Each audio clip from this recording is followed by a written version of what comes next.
We traveling this time, y'all. No more Illinois. We moving on up.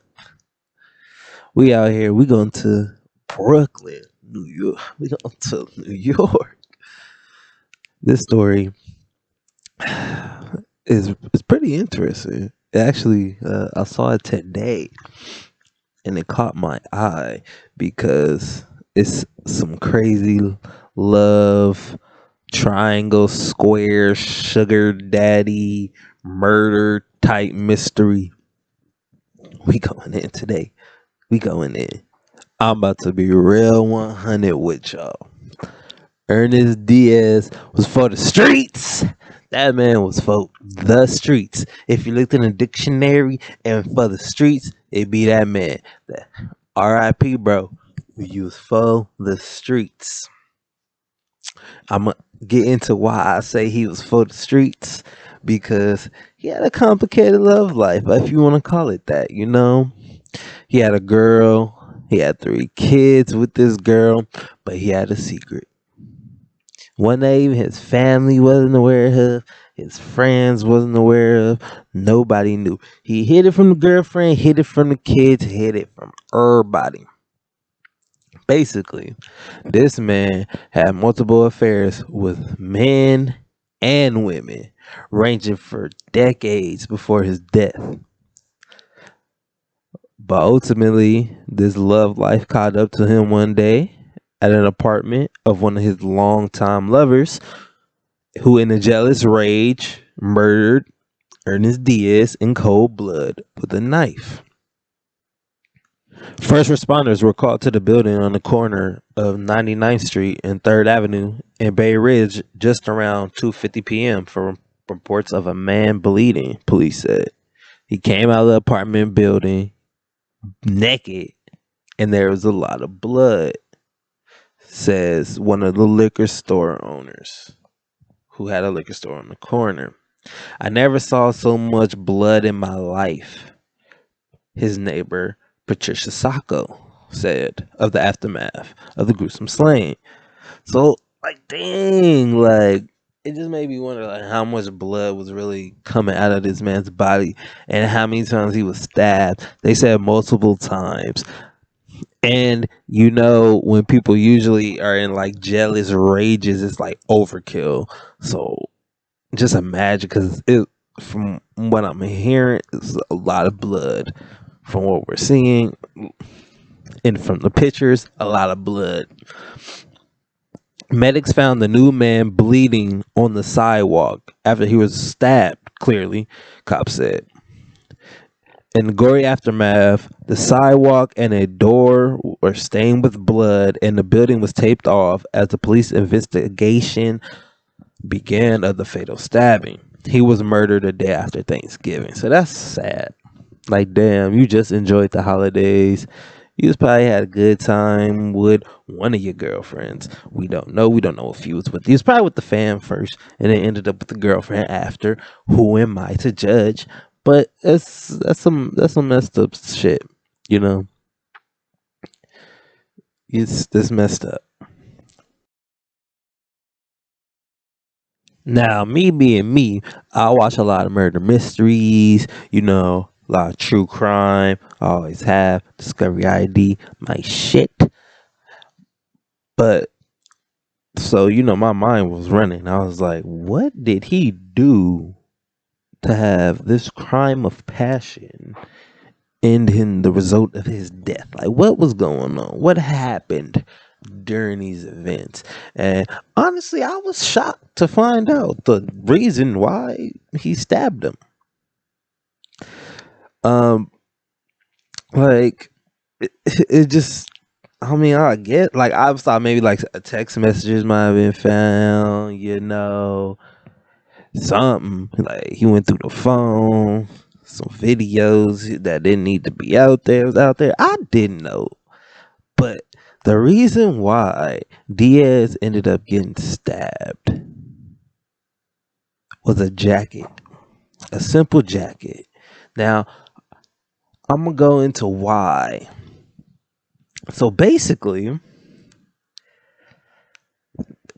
Vito Baza, who is the murderer of Diaz. Diaz walked in, had a jacket on, and he realized he didn't get him that jacket. So he wondering, where did this jacket come from?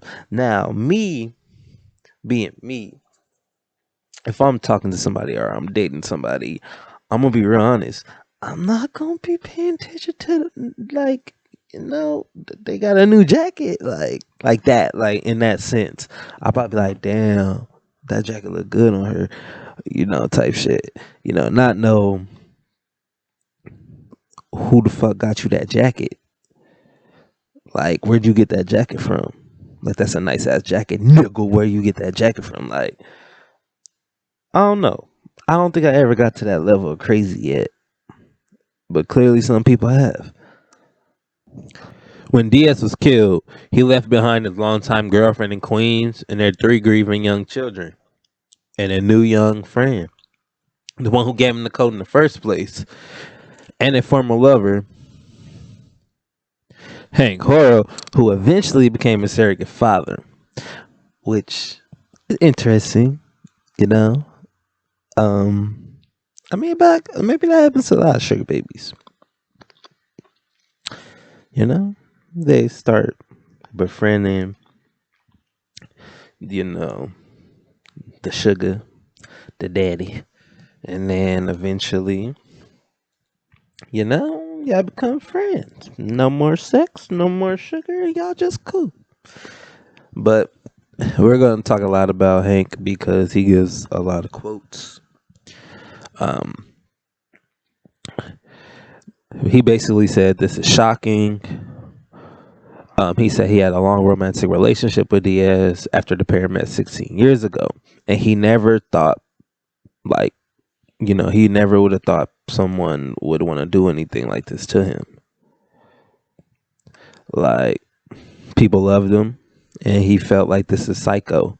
He felt like this is from the movie Psycho, because honestly, when I tell y'all how everything unfolded, this was very Psycho. Like, if you guys have ever seen the movie Psycho. But if you haven't, when I'm done telling the story, I'm pretty sure you will get the gist of what it's about. But in the, like, a twist, one final twist, and what maybe triggered Baza and made him do what he did was Hank said that Diaz was breaking things off because he wanted to settle down with his latest flame. So Baza, 56, this man is 56 years old and salty as shit like that to kill somebody because they don't want his ass no more. But he surrendered a day later at the 68th Precinct Station House, and he was jailed at Rikers Island. Good, well deserved. He later confessed to police, yeah, he was pissed off, so I took a knife and stabbed him. Wow. Next level shit. I don't understand. I don't get it. So you was that pissed off that he didn't want you. You stabbed this man multiple times. And then kept on stabbing him.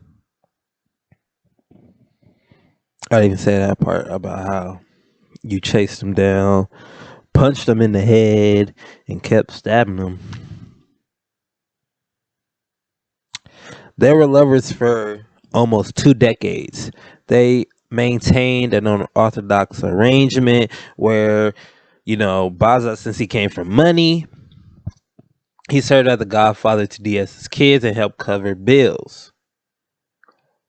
But the, arrangement began to change. As we see, Diaz started getting wandering eyes for someone else.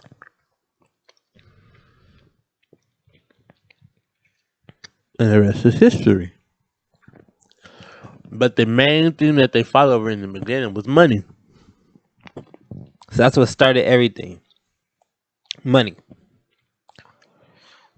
So When Diaz turned up to his apartment with that new coat that his girlfriend got him, Baza snapped. He went crazy into a homicidal rage. Diaz went to the bathroom to take a shower, and that's where the psycho aspect comes into play. When he came out, Baza was waiting with a knife, and he stabbed him multiple times. Over and over and over and over. Remember, I told you guys that he chased them around the building, still stabbing them. When he came out,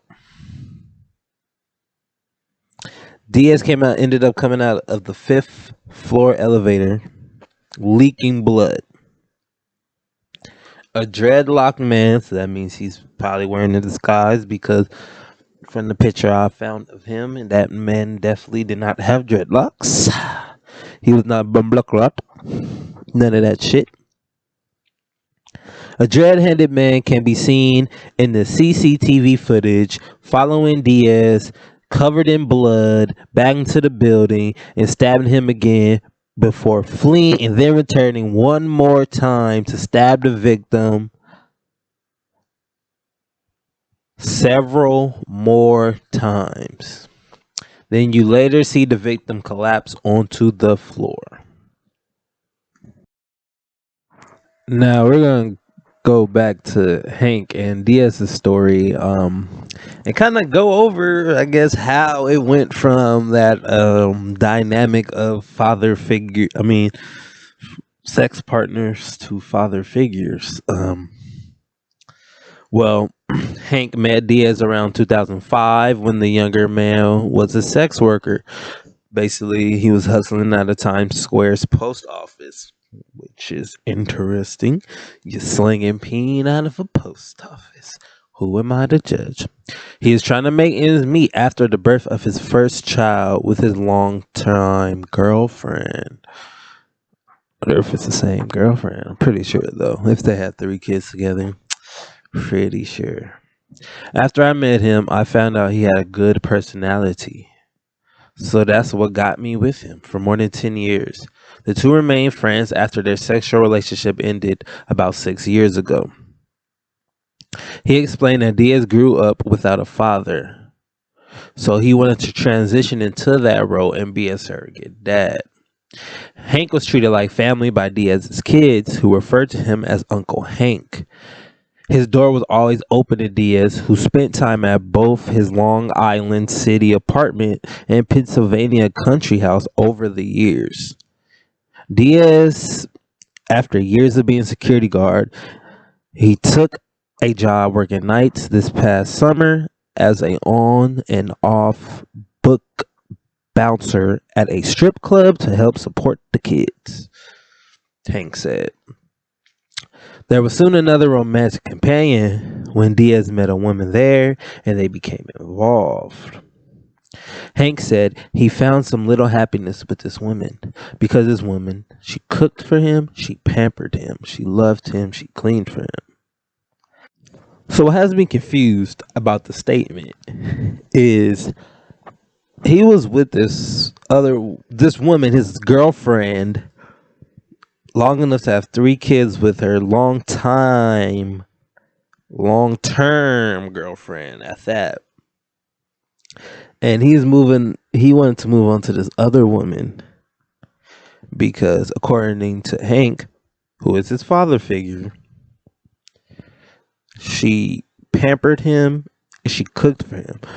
So that makes me curious of what type of girlfriend his long-term girlfriend was. Like that the fact that something so small can impact something so big.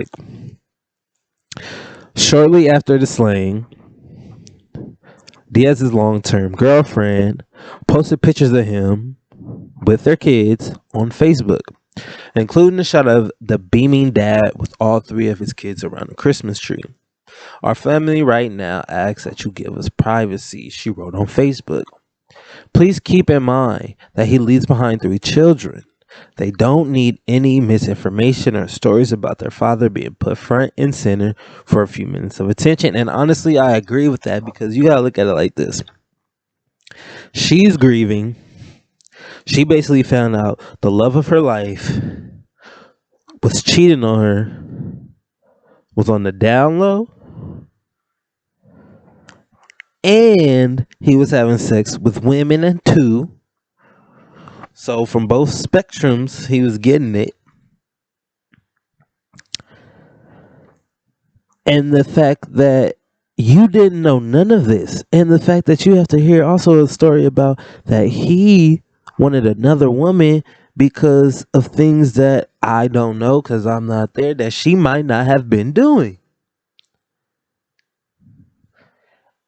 So of course you don't want to get the reminders, and then you also have to think about the children. You don't want the children to have to see things like that. That's going to negatively impact them. They already have to deal with the fact that their father is gone, but now their father's dirty laundry being brought onto Front Street for everyone to see.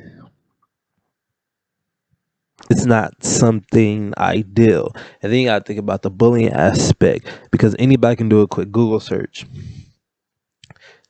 You got to think about how the kids around them could use that as ammo against them. So I agree with her. Stuff like that shouldn't be put on Front Street. A woman who was a longtime friend and neighbor of Diaz when he lived in the Bronx described the victim as her son from another mother. Said she was unaware of his secret life that sparked his slaying. With me, he was a great person, a good husband, a good father. So it kind of like shows that he he wore his outer, like let's say like Bruce Man and Batman.